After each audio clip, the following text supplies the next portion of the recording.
এটা বৃত্তাকার পথে সাইকেল আরোহীর গতি। ধরে নেওয়া যাক কোন একটা রাস্তা এদিকে সোজা যাচ্ছিল, যেতে যেতে রাস্তাটা কোনো একটা জায়গায় টার্নিং আছে, টার্নিং নিয়ে অন্য কোনো একটা দিকে রাস্তাটা দিকে চলে গেছে, এরকম একটা টার্নিং আছে রাস্তা, এই রাস্তাটা সোজা যাচ্ছিল, যেতে যেতে এদিকে টার্নিং, এই হচ্ছে রাস্তাটা টার্নিং। এখন টার্নিং, রাস্তার টার্নিং থাকার অর্থ কি, যে সাইকেলটা যাচ্ছিল সোজা এই রাস্তা বরাবর যাচ্ছিল, যেতে যেতে যেতে যেতে এইখানে ওকে টার্নিং নিতে হবে, এরকম ভাবে ঘুরতে হবে। এখন টার্নিং নেওয়ার মানেই হচ্ছে যেটুকু জায়গা ও ঘুরবে সেটা তো বড় সড়ো কোন একটা বৃত্তের সামান্য অংশ, এইখান থেকে এইটুকু যে রাস্তা ও বাঁক নিচ্ছে, এটা হচ্ছে বড় সড়ো কোন একটা বৃত্তের সামান্য অংশ মাত্র। তার মানে এইখান থেকে এইটুকু পর্যন্ত সাইকেল আরোহীটার গতি হবে বৃত্তীয় গতি।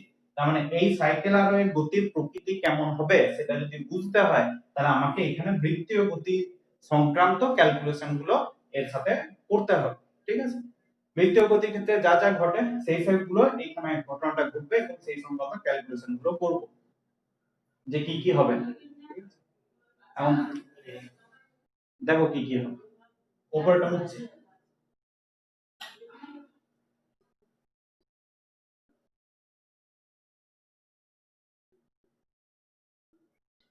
ধরে নাও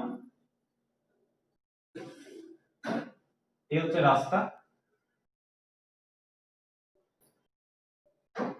টার্নিং নিয়েছে,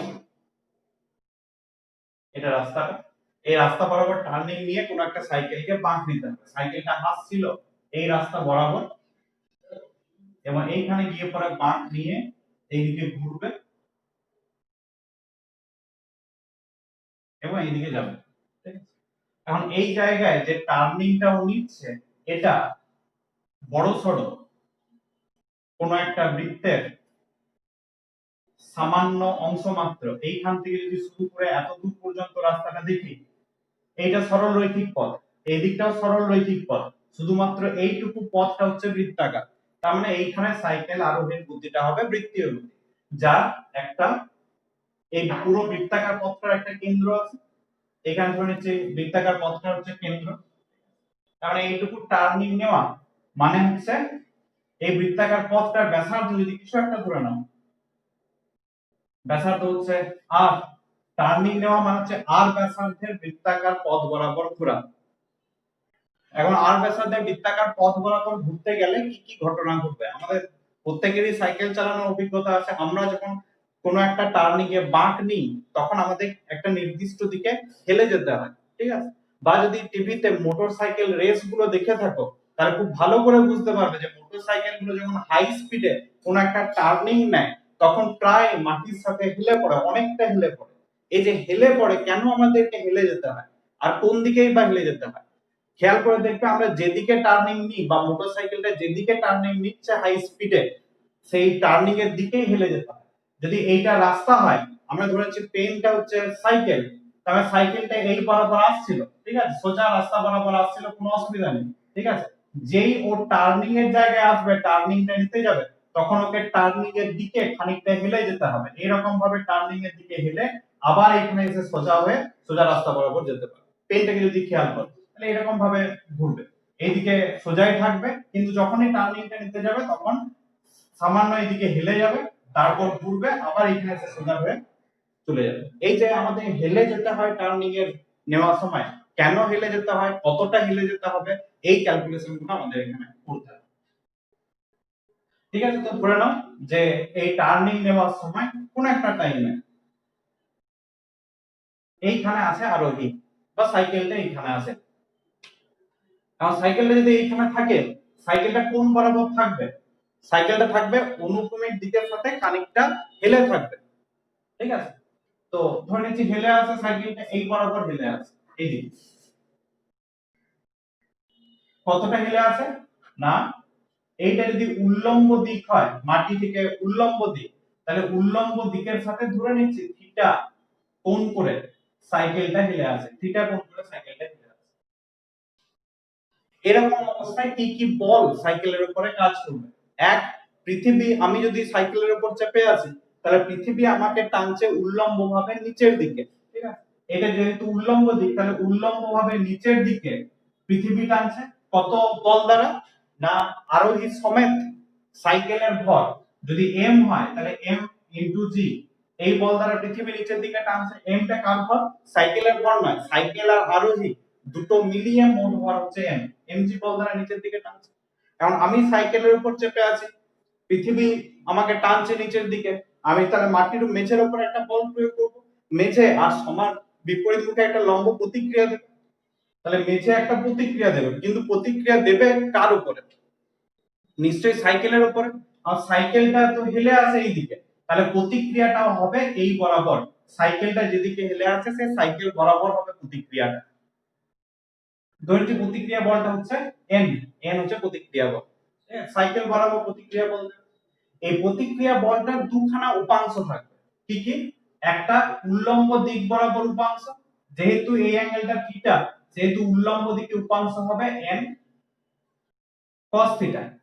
আরেকটা উপাংশ থাকবে অনুভূমিক দিকে, এই দিক বরাবর আরেকটা উপাংশ, কি হবে এটা? অতি অবশ্যই n sin থিটা হবে। এই হচ্ছে কি কি বল সাইকেলটার উপরে কাজ করছে। এখন দেখা যাক যে এই বৃত্তাকার পথে বাঁক নেওয়ার জন্য কি প্রয়োজন। একটু আগেই প্রথমে বোর্ডে যে কোশ্চেনটা লেখা ছিল যে একটা বস্তু বৃত্তাকার পথে ঘুরছে, কি প্রয়োজন হবে? যে কোনো বস্তুকে বৃত্তাকার পথে ঘোরার জন্য একটা অভিকেন্দ্র বলের প্রয়োজন, অভিকেন্দ্র বল দরকার। তাহলে এখানে অভিকেন্দ্র বল কে সরবরাহ করবে? না একটা পাথরকে যদি আমরা সুতো বেঁধে বৃত্তাকার পথে ঘোরাই, তাহলে সুতো দিয়ে আমরা পাথরটাকে কেন্দ্রের দিকে টেনে ধরে থাকি, তাহলে সুতো বরাবর অভিকেন্দ্র বল প্রযুক্ত হচ্ছে, সুতো দিয়ে সুতোর সাহায্যে অভিকেন্দ্র বলটা প্রযুক্ত হচ্ছে। কিন্তু এখানে সাইকেলটা তো আর সুতো দিয়ে বাঁধা নেই যে কেউ সুতো দিয়ে বেঁধে সাইকেলটাকে ঘুরিয়ে দিল একটা বৃত্তাকার পথ বরাবর, তাহলে এই ক্ষেত্রে কে অভিকেন্দ্র বল সরবরাহ করবে?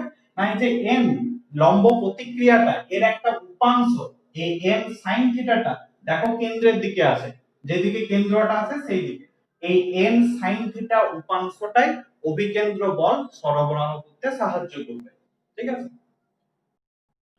আর কতটা অভিকেন্দ্র বল দরকার? যদি আমরা ধরে নিই যে সাইকেলটা আসছিল কত বেগ নিয়ে, ধরে নিচ্ছি বেগ সমান হচ্ছে v, বেগ নিয়ে আসছিল এবং v বেগ নিয়েই টার্নিং নেবে, তাহলে কতটা অভিকেন্দ্র বল দরকার? তাহলে অভিকেন্দ্র বল কতটা দরকার? যার ফর্মুলা ছিল m v square by r, এটা অভিকেন্দ্র বলের ফর্মুলা। m টা হচ্ছে সাইকেল সহ আরোহীর ভর, r টা হচ্ছে বৃত্তপথের ব্যাসার্ধ আর v বেগে টার্নিং নিচ্ছে, তার মানে এই পরিমাণ অভিকেন্দ্র বলের দরকার m স্কয়ার বাই r। কে সরবরাহ করবে? না এই উপাংশটা n sin থিটা উপাংশটা অভিকেন্দ্র বল সরবরাহ করবে। অতএব m n sin থিটা সমান আমরা লিখতে পারি m v square by r, এটাকে এক নম্বর সমীকরণ নাম দিতে পারো m sin থিটা সমান m v square by r, এটা অভিকেন্দ্র বল সরবরাহ করছে। আরো একটা সমীকরণ এখানে পাবো, নিচের দিকে কাজ করছে mg বল উল্লম্বভাবে নিচের দিকে, উল্লম্বভাবে উপরের দিকে m cos থিটা। এখন উপর নিচে যেহেতু কোনো গতি নেই, যে সাইকেলটা উপরে উঠে যাচ্ছে না বা নিচে নেমে যাচ্ছে না, তাহলে উপর নিচে মোট বল শূন্য হবে। মোট বল তখনই শূন্য হবে যদি m cos থিটা বলে যে উপাংশটা আছে এটা যদি mg এর সাথে সমান হয়, তাহলে এই দুটো সমীকরণ, এটা 2 নম্বর সমীকরণ। এখন 1 আর 2 নম্বর সমীকরণ থেকে আমরা কি বার করব? বার করব যে যদি সাইকেলটা চাই যে v বেগে টার্নিং নিতে, তাহলে ওকে কতটা কোণে হেলে যেতে হবে। তাহলে v বেগে বাঁক নিতে হলে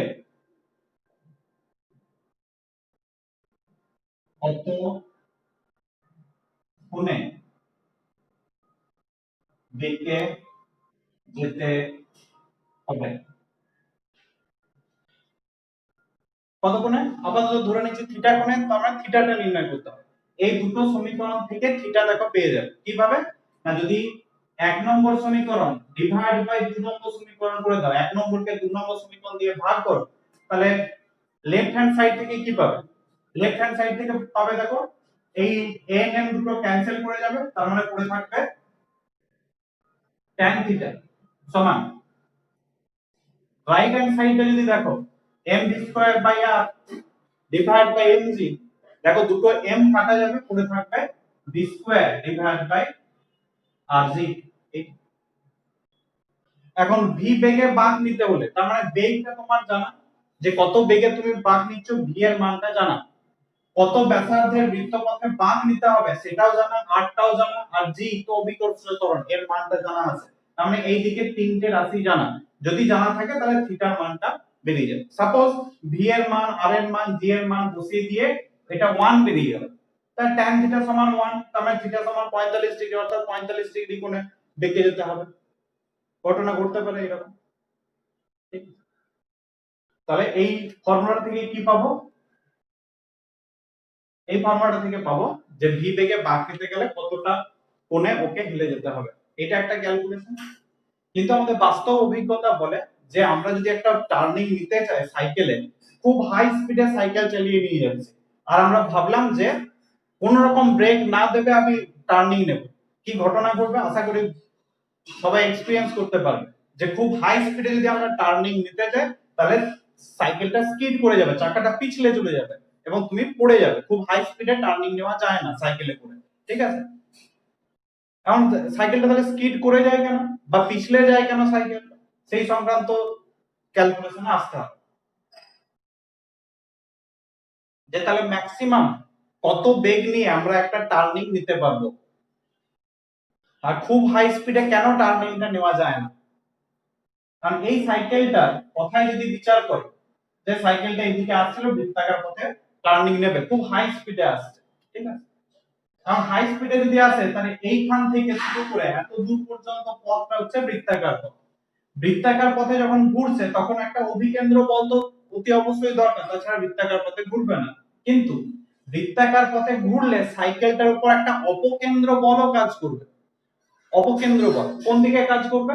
অপকেন্দ্র বলটা কাজ করে কেন্দ্র থেকে ব্যাসার্ধ বরাবর বাইরের দিকে একটা অপকেন্দ্র বল কাজ করবে। অপকেন্দ্র বল, এই অপকেন্দ্র বলটা কি চেষ্টা করবে? অপকেন্দ্র বলটা চেষ্টা করবে যে সাইকেলটাকে ঠেলে বাইরের দিকে বের করে দেওয়ার জন্য। এই অপকেন্দ্র বলের মানটা আবার কত হয়? অপকেন্দ্র বল আর অভিকেন্দ্র বল দুটোর মানটা সমান কিন্তু বিপরীত মুখী, তাহলে এর মানটাও হবে কিন্তু m v square by r। এখন এই বেগ v এর মানটা যদি খুব বেশি হয়ে যায়, তার মানে অপকেন্দ্র বলের মানটাও কিন্তু অত্যন্ত বেশি হয়ে যাবে, তখন চাকাটা স্কিড করে যাবে। এখন স্লো, খুব আস্তে আস্তে চালালে কেন স্কিড করে না? না, এই অপকেন্দ্র বলের মানটা কম, তখন কি ঘটনা ঘটবে? অপকেন্দ্র বলটা চাইছে সাইকেলটাকে ঠেলে বাইরের দিকে বের করে দিতে, কিন্তু তখন চাকা চাকা আর রাস্তার মধ্যে একটা ঘর্ষণ বল কাজ করবে, সেটা হচ্ছে ভেতরের দিকে। কেন ভেতরের দিকে? না, এই পেইনটাকে যদি আমরা সাইকেল হিসেবে ধরে নিই, সাইকেলটা আসছিল টার্নিং নেওয়ার সময় এইদিকে বেঁকে গেল, এরকম অবস্থাতে আছে টার্নিং নেওয়ার সময়, ঠিক আছে? এখন অপকেন্দ্র বলটা কি চাইছে? এটাকে ঠেলে বাইরের দিকে বের করে দিতে চাইছে, তার মানে সাইকেলের চাকাটা চাইছে এই দিকে সরে চলে যেতে, পিছলে যাওয়ার একটা প্রবণতা রয়েছে। তাহলে এই সাইডে যদি পিছলে যাওয়ার প্রবণতা থাকে, তাহলে অতি অবশ্যই একটা ঘর্ষণ বল কাজ করবে, যেদিকে গতির প্রবণতা ঠিক তার উল্টো দিকে, তাহলে এইদিকে একটা ঘর্ষণ বল কাজ করবে। ঘর্ষণ বল, এই ঘর্ষণ বলটাই আমাদের পিছলে যাওয়ার হাত থেকে রক্ষা করে বা বাঁচায়। কখন পিছলে যাব? না, অপকেন্দ্র বলের মানটা যদি ঘর্ষণ বলের থেকে বেশি হয়ে যায় তখনই আমরা বাইরের দিকে পিছলে যাব, অপকেন্দ্র বলের মানটা বেশি হবে। আর যতক্ষণ পর্যন্ত ঘর্ষণ বলটা বেশি থাকবে ততক্ষণ পর্যন্ত পিছলে যাব না। তাহলে পিছলে না যাওয়ার শর্তটা কি দাঁড়ালো?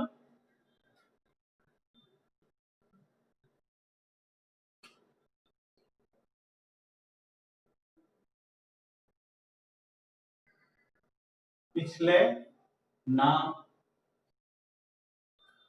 যাওয়ার শর্ত, পিছলে না যাওয়ার শর্ত কি? অতি অবশ্যই ঘর্ষণ বলটা অপকেন্দ্র বলের থেকে বেশি হতে হবে, বা সীমাস্থ ঘর্ষণ বল এর মানটা হয় গ্রেটার দেন বা ইকুয়াল টু হতে পারে অভিকেন্দ্র বল, সরি অপকেন্দ্র বল।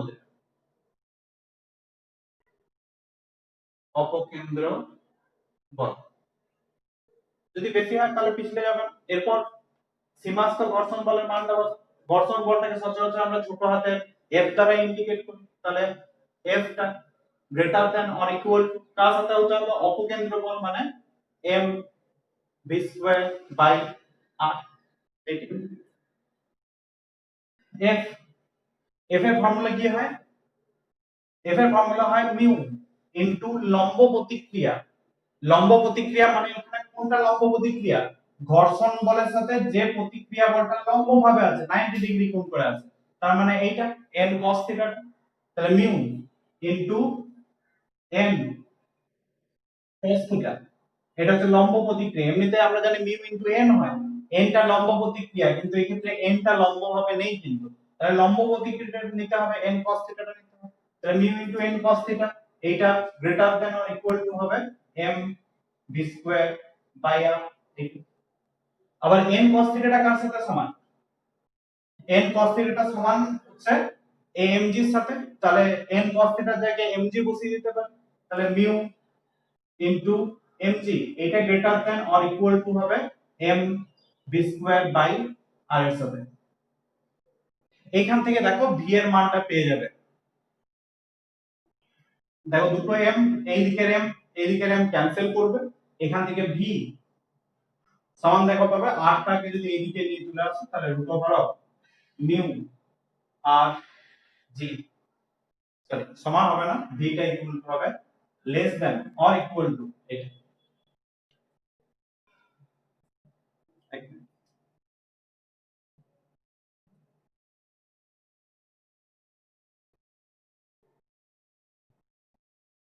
v টা less than equal to mu G R বা মিউ আর জি।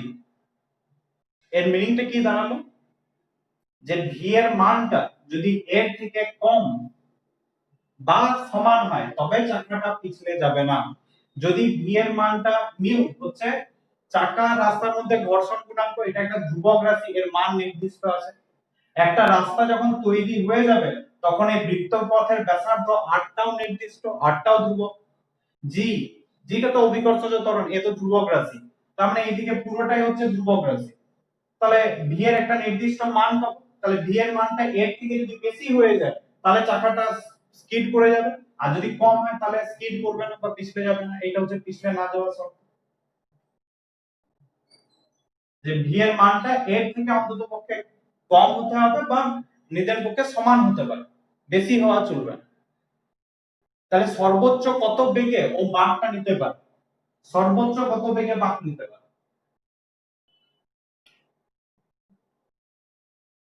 অতএব বাঁক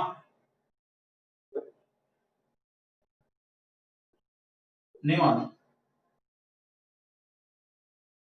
সর্বোচ্চ বেগ, সর্বোচ্চ বেগ v সাফিক্স দিয়ে m যদি লিখি vm সমান সর্বোচ্চ বেগ কত, এই ফর্মুলা থেকেই পাবে। v টাকে কি হতে হবে? এর থেকে ছোট বা সমান, এর থেকে তো আর বড় হতে পারে না। তাহলে v এর সর্বোচ্চ মান নিশ্চয়ই এটা, vm সমান হচ্ছে root over of mu R জি। এই সর্বোচ্চ বেগে ও বাঁক নিতে পারবে, এর থেকে বেশি বেগে বাঁক নিতে যদি চায় তাহলে চাকাটা পিছলে যাবে। কারণ সর্বোচ্চ বেগে যদি বাঁক নিতে চায় তাহলে কতটা কোণে ওকে হেলে যেতে হবে, কতটা কোণে ওকে বেঁকে যেতে হবে উল্লম্ব দিকের সাপেক্ষে।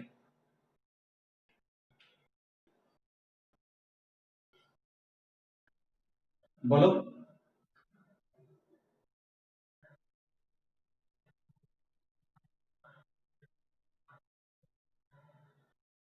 আচ্ছা, অপকেন্দ্র বল আর অভিকেন্দ্র বল এই দুটো হচ্ছে একটা ক্রিয়া আর একটা হচ্ছে প্রতিক্রিয়া, ঠিক আছে? ক্রিয়া আর প্রতিক্রিয়া কখনোই একটা বস্তুর উপর কাজ করে না। এই যে দেওয়ালটা, আমি যদি দেওয়ালটাকে ধরে নাও ঠেলছি, বোর্ডটাকে ঠেলছি, তারপর ক্রিয়াটা কার উপর কাজ করছে? আমি ঠেলছি বোর্ডটাকে, বোর্ডের উপর ক্রিয়া কাজ করছে। প্রতিক্রিয়া কার উপর কাজ করবে? আমি যদি বোর্ডটাকে ঠেলি তাহলে বোর্ডটা আমাকে ঠেলবে, তাহলে প্রতিক্রিয়া বলটা কাজ করবে আমার উপরে। তাহলে ক্রিয়া আর প্রতিক্রিয়া দুটো আলাদা আলাদা বস্তুর উপর কাজ করে সবসময়, তাই একটা আরেকটাকে ক্যান্সেল করে না কখনোই, ঠিক আছে?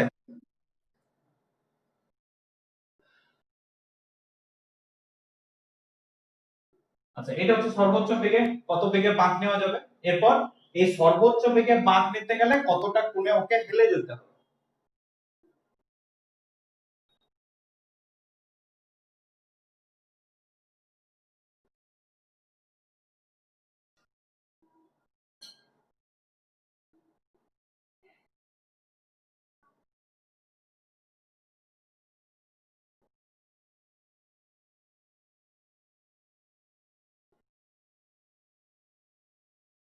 সর্বোচ্চ বেগের ক্ষেত্রে কত কোণে হেলে যাবে কোনটা নির্ণয় করতে হবে। কারণ কোণের ফর্মুলা অলরেডি আমরা বার করা আছে, যে যদি ভি বেগে বাঁক নিতে চায় তাহলে যে কোণে থিটা কোণে যদি হেলে যেতে হয় তাহলে tan থিটা সমান হয় d স্কয়ার বাই r। তাহলে এই ফর্মুলাটা বলুন, tan থিটা সমান হচ্ছে d স্কয়ার বাই rg।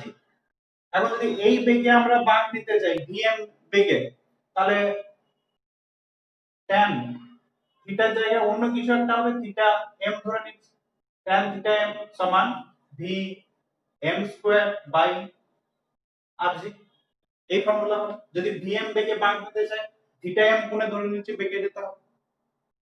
এরপর মানগুলোকে বসান, vm স্কয়ার, vm এর ফর্মুলা তো এটা, স্কয়ার মানে জাস্ট রুটটা উঠে যাবে। তাহলে tan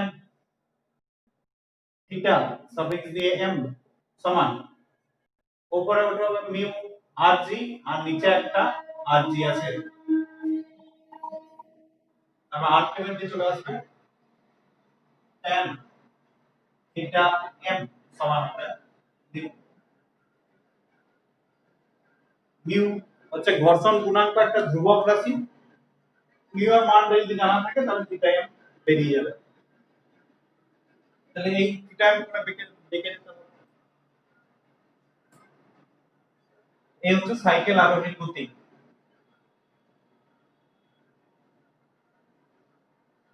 তিনটা ফর্মুলা মনে রাখা, একটা হচ্ছে এইটা, যে যে কোনো ভি বেগে যদি বাঁক নিতে চায় তাহলে কতটা কোণে হেলে যেতে হবে, tan থিটা সমান v স্কয়ার বাই rg। দ্বিতীয় ফর্মুলা এইটা, যে সর্বোচ্চ কত বেগে ও বাঁক নিতে পারে vm সমান ছোট বড় মিউ rg, এই জায়গাটা ফর্মুলা হবে। আর তিন নম্বর ফর্মুলা হচ্ছে এইটা, যে সর্বোচ্চ বেগে যদি বাঁক নিতে চায় তাহলে কতটা কোণে হেলে যেতে হবে, tan থিটা m সমান হচ্ছে মিউ। মিউ এর মান জানা থাকলে থিটা m বেরিয়ে যাবে, বাকিগুলো সেই অনুসারে বেরোবে। এই হচ্ছে সাইকেল আরোহীর গতি। এখন সাইকেলটা হচ্ছে দু চাকা যুক্ত একটা গাড়ি। এখন দু চাকার পরিবর্তে যদি চার চাকা হয়, ট্রেন, বাস, ট্যাক্সি, এই জাতীয় গাড়িগুলোর গতি কেমন হবে রাস্তাতে, ঠিক আছে।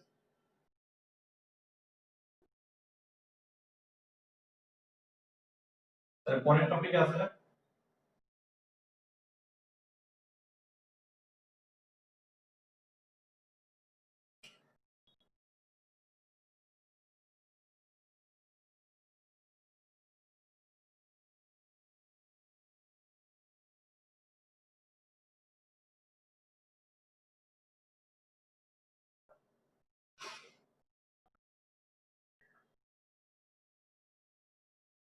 এটা চার বা তার থেকে বেশি চাকা যুক্ত গাড়ির গতি কেমন হবে।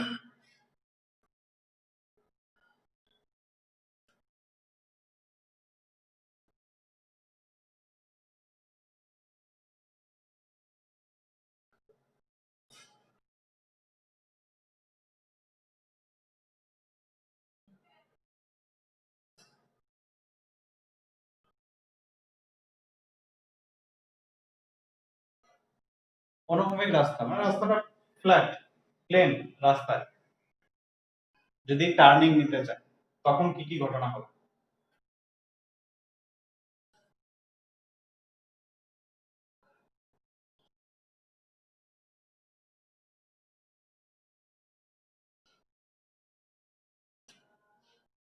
ধরে নেওয়া যাক যে এই হচ্ছে একটা বৃত্তাকার পথ, টার্নিং আছে, কোন একটা গাড়ি এই বৃত্তাকার পথ বরাবর টার্নিং নেবে, ঠিক আছে। রাস্তাটা পুরো হচ্ছে অনুভূমিক, ফ্ল্যাট রাস্তা, ফ্ল্যাট রাস্তা, ঠিক আছে। কারণ কোন একটা চার চাকা যুক্ত গাড়ি আসছে ধরে নিচ্ছি, এটা ধরো না চার চাকা যুক্ত গাড়ি, সামনে দুটো চাকা, এর চাকাগুলো ঘোরান।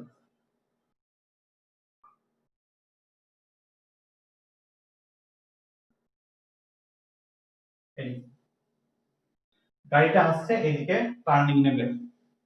অসুবিধা কি এক্ষেত্রে?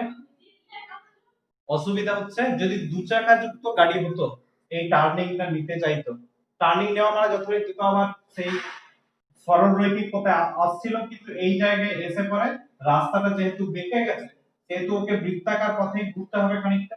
বৃত্তাকার পথে ঘোরা মানে এই বৃত্তাকার পথটা তো বড় সড়ো কোন একটা বৃত্তের সামান্য অংশ, বড় সড়ো কোন একটা বৃত্তের সামান্য অংশ।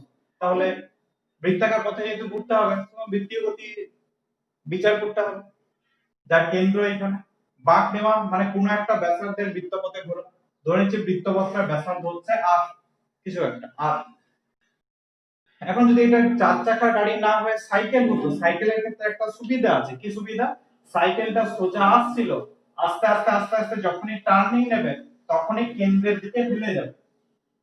কেন্দ্রের দিকে হেলে গেলে কি হবে না, একটা আমরা প্রতিক্রিয়া বল পাবো কেন্দ্রের দিকে, ঠিক আছে? এর ওজনটা উল্লম্বভাবে নিচের দিকে কাজ করবে, প্রতিক্রিয়া বলটা তোমার আরোহীর শরীর বরাবর কাজ করবে বা সাইকেল বরাবর। তাহলে এর একটা উপাংশ পাবো কেন্দ্রের দিকে, যেটা আগে বলা হলো যে কেন্দ্রের n sin থিটা ছিল, সেই n sin থিটা উপাংশটা অভিকেন্দ্র বল সরবরাহ করবে। কিন্তু এই ক্ষেত্রে কি ঘটনা ঘটবে? গাড়িটা তো আর কেন্দ্রের দিকে হেলে যেতে পারবে না। গাড়িটাকে যদি কেন্দ্রের দিকে হেলে যেতে হয় তাহলে এই জায়গাটা মাটি থেকে উঠে যাবে। এই জায়গাটা মাটি থেকে উঠে যাওয়া মানে গাড়িটা তো উল্টানো সমান হয়ে যাবে। তাহলে সেই ঘটনা ঘটা চলবে না, গাড়িটাতে মাটিতেই থাকতে হবে, কিন্তু বাঁকও নিতে হবে। এক্ষেত্রে কি কি বল কাজ করছে না, পৃথিবী গাড়িটাকে টানছে নিচের দিকে, কত বল দ্বারা? mg পরিমাণ বল দ্বারা নিচের দিকে টানবে। মাটিও একটা সমান আর বিপরীতমুখী প্রতিক্রিয়া দেবে লম্বভাবে উপরের দিকে, এটা হচ্ছে লম্ব প্রতিক্রিয়া, ধরে নিচ্ছি m। তাহলে লম্ব প্রতিক্রিয়ার কোনো উপাংশই কিন্তু কেন্দ্রের দিকে পাবো না। তাহলে এই ক্ষেত্রে কি ঘটনা ঘটবে না, যদি এই বৃত্তপথে ঘুরতে চায়, বৃত্তপথে যদি ঘুরতে চায়, তাহলে এর উপর একটা অপকেন্দ্র বল কাজ করবে বাইরের দিকে, বাইরের দিকে অপকেন্দ্র বল কাজ করবে, যেটা গাড়িটাকে কি চেষ্টা করবে, ঠেলে বাইরের দিকে বের করে দেওয়ার চেষ্টা করবে। যেই গাড়িটাকে ঠেলে বার করে দেওয়ার চেষ্টা করবে, তখনই একটা ঘর্ষণ বল কাজ করবে চাকা আর রাস্তার মধ্যে, ঠিক যেদিকে গাড়িটাকে ঠেলে বার করে দিতে চাইছে তার উল্টো দিকে। এটা হচ্ছে ঘর্ষণ বল F, ঘর্ষণ বল। এই ঘর্ষণ বলের দিকটা হচ্ছে তোমার কেন্দ্রের দিকে। এই ঘর্ষণ বলটাই যতটা অভিকেন্দ্র বল প্রয়োজন, প্রয়োজনীয় অভিকেন্দ্র বলটা সরবরাহ করবে। কিন্তু সমস্যা হচ্ছে এই ক্ষেত্রে যে এই ঘর্ষণ বলটা যা খুশি হতে পারে না। এর আগে সীমাস্থ ঘর্ষণ বল ইত্যাদি ঘর্ষণ বলের বৈশিষ্ট্যগুলো সম্পর্কে আমরা পড়েছি, যে ঘর্ষণ বল শূন্য থেকে আস্তে আস্তে বাড়তে শুরু করে, বাড়তে বাড়তে একটা ম্যাক্সিমাম মান পর্যন্ত পৌঁছাতে পারে, তার থেকে বেশি বাড়তে পারবে না, যেটাকে আমরা সীমাস্থ ঘর্ষণ বল বলে থাকি। তাহলে এই যে ঘর্ষণ বলের একটা ম্যাক্সিমাম মান আছে, তার থেকে বেশি হতে পারে না, তার মানে খুব বেশি পরিমাণ অভিকেন্দ্র বল দিতে পারবো না। তাহলে এই রকম যদি অনুভূমিক রাস্তা হয়, তাহলে ঘর্ষণ বল অভিকেন্দ্র বল সরবরাহ যে করছে, সেই অভিকেন্দ্র বলের মান বেশি হবে না। আর অভিকেন্দ্র বলের মান যদি বেশি না হয়, গাড়িটা স্পিডে টার্নিং নিতে পারবে না, গাড়িটা খুব বেশি স্পিডে টার্নিং নিতে পারবে না। তাহলে এই ক্ষেত্রে সেই ফর্মুলা কাজে লাগে, যে ক্ষেত্রে যেটা ঘর্ষণ বল সেটাই অভিকেন্দ্র বল সরবরাহ করে। তাই ক্ষেত্রে সীমাস্থ সীমাস্থ ঘর্ষণ বল সমান হবে অভিকেন্দ্র বল। সীমাস্থ ঘর্ষণ বল F, অভিকেন্দ্র বল মানে হচ্ছে m v square by n। যদি গাড়িটা v বেগে টার্নিং নিচ্ছিল, v বেগে, m v square by n। f f এর জায়গাতে কি বসাতে পারি? অতি অবশ্যই মিউ ইনটু n বসানো যেতে পারে। মিউ ইনটু লম্ব প্রতিক্রিয়া an সমান m v square by n। আবার n টা কার সাথে সমান? n টা নিশ্চয়ই mg এর সাথে সমান হবে, সমান আর বিপরীত, তাহলে n এর জায়গায় mg বসাতে পারি। মিউ ইনটু mg সমান হবে m v square by r। দেখো দুটো m ক্যান্সেল করে যাবে, m m ক্যান্সেল করে যাবে, এখান থেকে দেখো v পেয়ে যাবে, v সমান হবে root over of mu R জি। আগেও একটা ফর্মুলা এরকম সাইকেল আরোহীর ক্ষেত্রে এটা পেয়েছিলাম, সর্বোচ্চ কত বেগে বাঁক নিতে পারে। এটা হচ্ছে চার চাকা বা তার থেকে বেশি চাকার গাড়ি সর্বোচ্চ কত বেগে বাঁক নিতে পারবে তার ফর্মুলা। অনুভূমিক রাস্তাটা যদি হয় তবে কত বেগে বাঁক নিতে পারবে তার ফর্মুলা হচ্ছে এটা। এখানে মিউ তার নির্দিষ্ট ধ্রুবক রাশি, আর জি প্রত্যেকটাই ধ্রুবক রাশি, তাহলে এই দিকে একটা যদি ধ্রুবক হয়ে যায়, বিটা ধ্রুবক, তার থেকে বেশি বেগে বাঁক নিতে পারবে।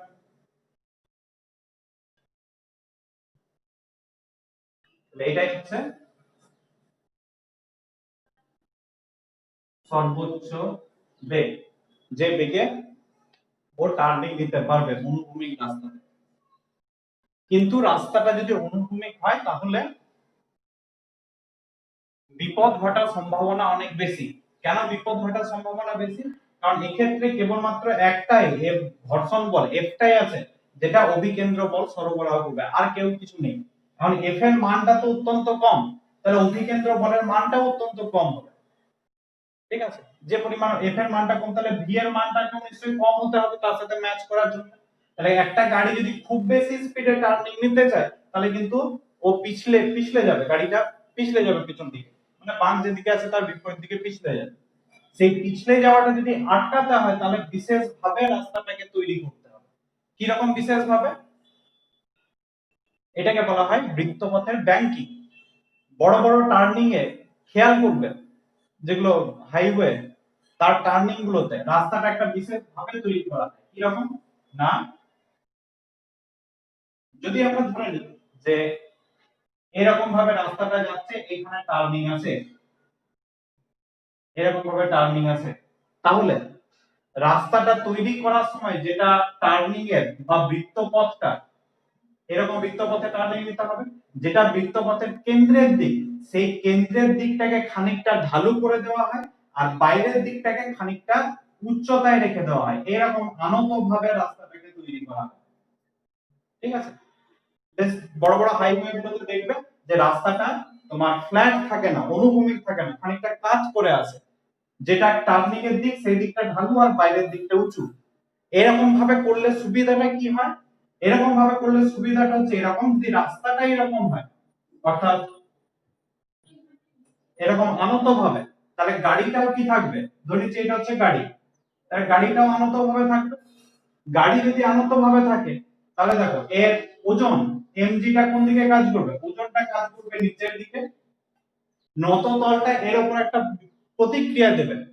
কিরকম ভাবে? লম্ব ভাবে, এরকম ভাবে প্রতিক্রিয়া দেবে, মানে রাস্তার যেদিকে আছে তার সাথে লম্ব ভাবে একটা প্রতিক্রিয়া দেবে। ধরে নিচ্ছি প্রতিক্রিয়া বলটা হচ্ছে এম। এই প্রতিক্রিয়া বলটাকে দুটো উপাংশে দেখো ভাগ করা যায়, একটা উল্লম্ব দিকে একটা উপাংশ পাবে আর একটা অনুভূমিক দিকে একটা উপাংশ পাবে। যদি এই নতি কোণটা থিটা হয় তাহলে এই অ্যাঙ্গেলটাও দেখো থিটা হবে। এইদিকে উপাংশ হবে n cos থিটা, এইদিকে উপাংশ হবে n sin থিটা। ঠিক আছে, তাহলে n এর যে দুটো উপাংশ পাচ্ছি, n cos থিটার কাজ কি? mg ওজনটাকে প্রতিনিধিত্ব করা। এই ক্ষেত্রে একটা বাড়তি উপাংশ পাচ্ছি n sin থিটা, এর দিকটা কোন দিকে? n sin থিটার দিক টার্নিং এর দিকে নিয়েছে, তাহলে কেন্দ্রের দিকে। এই n sin থিটাটা বাড়তি একটা অভিকেন্দ্র বল সরবরাহ করে, n sin থিটা বাড়তি অভিকেন্দ্র বল সরবরাহ। এই ক্ষেত্রে কিন্তু সেটা ছিল না। কেন ছিল না? না এনটা সরাসরি ছিল লম্ব, তাহলে এর কেন্দ্রের দিকে উপাংশ কত হবে? এটা তো 90 ডিগ্রি, যদি থিটা হিসাবে ধরে নিই তাহলে n cos থিটা উপাংশ থাকবে, থিটাটা যেহেতু 90 ডিগ্রি cos 90 ডিগ্রি সমান 0, তার মানে কেন্দ্রের দিকে কোনো উপাংশ নেই। কিন্তু এই ক্ষেত্রে কেন্দ্রের দিকে একটা উপাংশ পাবো n sin থিটা, যেটা বাড়তি অভিকেন্দ্র বল সরবরাহ করতে সাহায্য করবে। আর যদি বাড়তি একটা অভিকেন্দ্র বল পাওয়া যায় তার মানে পিছলে যাওয়া অভিকেন্দ্র বলের পরিমাণটা বাড়ছে, আর ঘর্ষণ বলটা তো আছে, এই ক্ষেত্রেও ঘর্ষণ বল থাকবে কেন্দ্রের দিকে, তার সাথে সাথে এটা আরো বাড়তি, তার মানে অভিকেন্দ্র বলের পরিমাণটা বাড়ছে। অভিকেন্দ্র বলের পরিমাণ যদি বাড়ে তাহলে আরো বেশি স্পিডে টার্নিং দিতে পারা যাবে। তাহলে এইভাবে রাস্তাটাকে খানিকটা আনতভাবে তৈরি করা হয় অ্যাক্সিডেন্ট গুলো আটকানোর জন্য। এই আনতভাবে তৈরি করার নামই হচ্ছে বৃত্তপথের ব্যাংকিং। বৃত্তপথের ব্যাংকিং, বৃত্তপথের ব্যাংকিং বলতে কি বোঝায় না, অতিরিক্ত অভিকেন্দ্র বল সরবরাহ করার জন্য যখন রাস্তা তৈরি করা হয় তখন কেন্দ্রের দিকটা খানিকটা ঢালু করা হয়, বাইরের দিকটা খানিকটা উঁচু করে দেওয়া হয়। এরকম ভাবে রাস্তা তৈরি করাকে বলা হচ্ছে বৃত্তপথের ব্যাংকিং। এটা দুর্ঘটনা এড়ানোর জন্য এরকম ভাবে রাস্তাটা তৈরি করা। আর বৃত্তপথের ব্যাংকিংটা যদি খেয়াল করি তাহলে কেস 2, কেস 2 হচ্ছে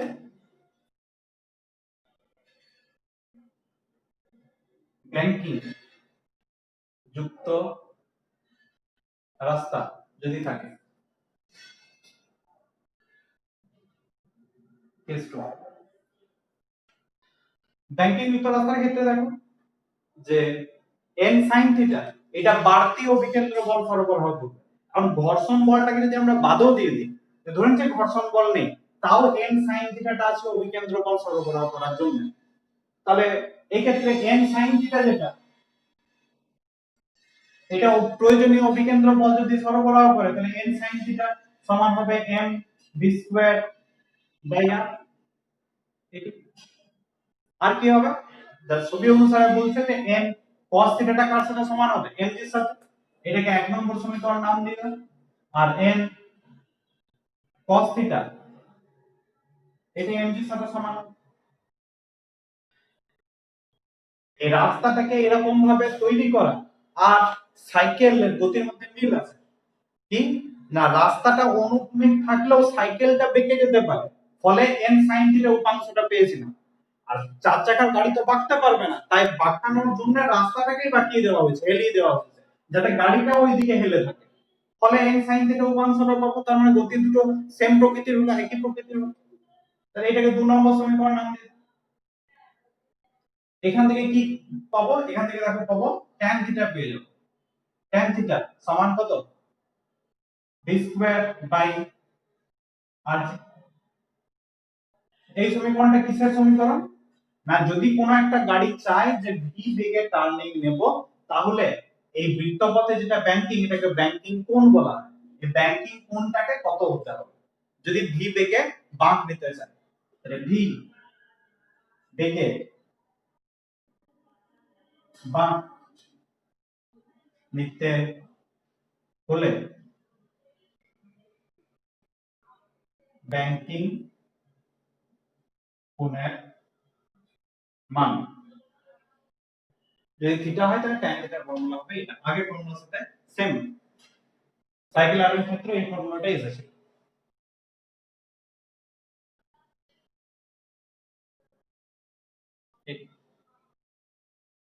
কিন্তু এক্ষেত্রে একটা জিনিস আমরা ইগনোর করে চলে গেছি, সেটা হচ্ছে ঘর্ষণ বলটাকে আমরা এখানে গণনার মধ্যে আনিনি। কিন্তু বাস্তব ক্ষেত্রে ঘর্ষণ বলটা একটা কাজ করবে, আর ঘর্ষণ বল যদি কাজ করে তাহলে ক্যালকুলেশনটা একটু পাল্টাবে। এই ক্যালকুলেশনটাতে যদি ঘর্ষণ বল কাজ না করে তবে তার জন্য ক্যালকুলেশন, এখন যদি রাস্তাটা ব্যাংকিংও আছে আর ঘর্ষণ বলও আছে, তখন ক্যালকুলেশনটা একটু পাল্টে যাবে। সেক্ষেত্রে ম্যাক্সিমাম কত বেগে টার্নিং নিতে পারে তার মানটা আমাকে নির্ণয় করতে হবে যখন ঘর্ষণ বল কাজ করবে তখন।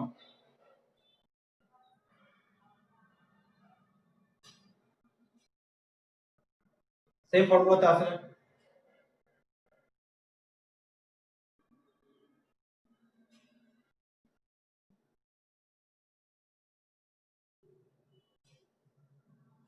বুঝছি ছবি।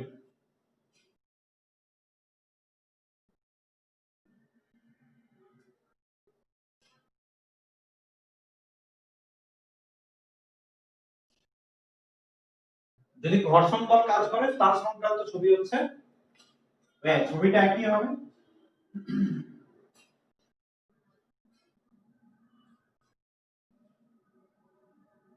এই হচ্ছে রাস্তা, কেন্দ্রের দিকটা ঢালু আছে, বাইরের দিকটা উঁচু আছে। কোন একটা গাড়ি রাস্তার উপরে আছে এরকম, এখানে আছে, এখানে রাস্তার উপরে কি কি বল কাজ করবে? এক, এর যেটা ওজন সেটা উল্লম্বভাবে নিচের দিকে কাজ করবে, ওজনটা হচ্ছে mg, পৃথিবী কেন্দ্রের দিকে টানছে। তাহলে এই নততলটা গাড়িটার উপর একটা প্রতিক্রিয়া দেবে সমান আর বিপরীত মুখে। প্রতিক্রিয়া বল দেবে এই তলটার সাথে লম্বভাবে, অর্থাৎ এই দিকে একটা প্রতিক্রিয়া থাকবে, ধরে নিচ্ছি প্রতিক্রিয়া বলটা হচ্ছে n। এই n টাকে দুটো উপাংশে ভাঙা যায়, কি কি?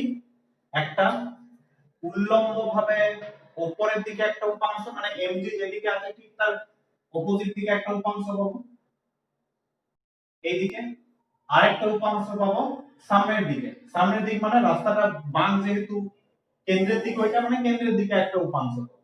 এখন যদি এই নতি কোণটা থিটা হয় তাহলে এই কোণটা হচ্ছে থিটা, তাহলে উল্লম্ব উপাংশ হবে n cos থিটা, অনুভূমিক দিকে উপাংশ হবে n sin theta. n sin থিটাটা কি করবে? বাড়তি অভিকেন্দ্র বল সরবরাহ করবে। এখন এই যদি বৃত্তাকার পথে টার্নিং নিচ্ছে, মানে একটা অপকেন্দ্র বল অতি অবশ্যই কাজ করবে। অপকেন্দ্র বল কোন দিকে? বাইরের দিকে। গাড়িটাকে ঠেলে বাইরের দিকে বের করে দেওয়ার চেষ্টা করবে। গাড়িটাকে যদি ঠেলে বাইরের দিকে বের করে দেওয়ার চেষ্টা করে, তখনই একটা তোমার ঘর্ষণ বল কাজ করবে ভেতরের দিকে, মানে এই নততল বরাবর যে তলের সংস্পর্শ আছে, এই সংস্পর্শ তল বরাবর ভেতরের দিকে একটা ঘর্ষণ বল কাজ করবে। এফটা হচ্ছে ঘর্ষণ বল। ঘর্ষণ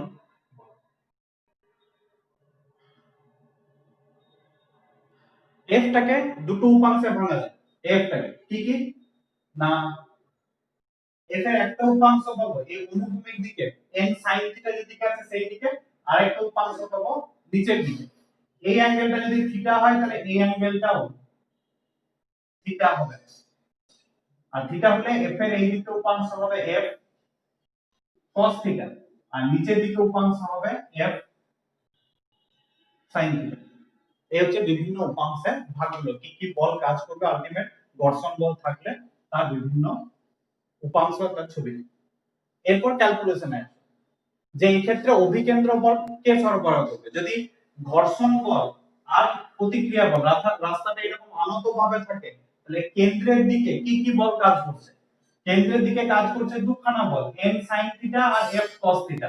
এই দুটো বল মিলিয়ে অভিকেন্দ্র বল সরবরাহ করবে। তাহলে সেই ক্ষেত্রে আমরা লিখতে পারি অতি অবশ্যই n sin theta plus n sin theta plus f cos theta সমান হবে m d square by r। এই দুটো মিলিয়ে অভিকেন্দ্র বল, যেহেতু কেন্দ্রের দিকে কাজ করছে, দুটো মিলিয়ে অভিকেন্দ্র বল সরবরাহ করবে। f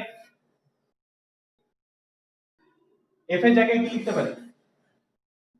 n sin theta plus f এর জায়গায় মিউ ইনটু n লেখা যেতে পারে, mu into n cos theta সমান m d square by r। n টা হচ্ছে লম্ব প্রতিক্রিয়া, f এর সাথে লম্বভাবে n টা আছে, এটি n টাকে যদি কমন নিয়ে নাও তাহলে n কমন গেল, sin theta plus mu cos theta সমান হবে m v square by r। এটাকে এক নম্বর সমীকরণ নাম দিয়ে দাও। আমার কাজ হচ্ছে v টাকে নির্ণয় করা, সর্বোচ্চ কত বেগে মান নিতে পারবে। আরো একটা সমীকরণ পাবো যদি উল্লম্ব দিকে বলটাকে বিচার করো। উল্লম্ব দিকে বলটা কি বিচার করলে কি পাবো? নিচের দিকে দুটো বল কাজ করছে, mg আর f sin থিটা, আর উপরের দিকে n cos থিটা। তাহলে নিশ্চয়ই এই দুটো যোগফল n cos থিটার সাথে সমান, তাহলে নিশ্চয়ই n cos থিটা সমান হবে mg plus f sin theta. f sin থিটাটাকে অন্য সাইডে নিয়ে চলে আসে, এই সাইডে নিয়ে চলে আসে, তাহলে m cos theta f sin থিটাটা এদিকে আনলে মাইনাস হয়ে আসবে, আর f এর জায়গায় ডাইরেক্টলি মিউ ইনটু n বসিয়ে দিচ্ছি, mu into n sin theta সমান হচ্ছে mg। f sin থিটাটাকে এইদিকে জাস্ট নিয়ে আসছি। এরপর n টাকে কমন নিলাম, এইটাকে যদি কমন নিই তাহলে পড়ে থাকবে cos theta minus mu sin theta সমান হচ্ছে mg। এটাকে 2 নম্বর সমীকরণ নাম দাও। এটা 1 নম্বর সমীকরণ, এটা 2 নম্বর সমীকরণ।